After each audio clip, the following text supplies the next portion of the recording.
si abbattono su di me. Ho trovato... Poi ho invocato il nome del Signore.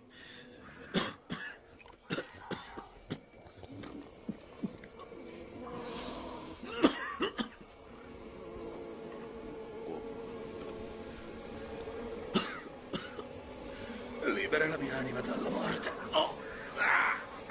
Ti prego, Signore, liberami, Dio, da questo demonio. Grazie, Signore. La tua misericordia è immensa.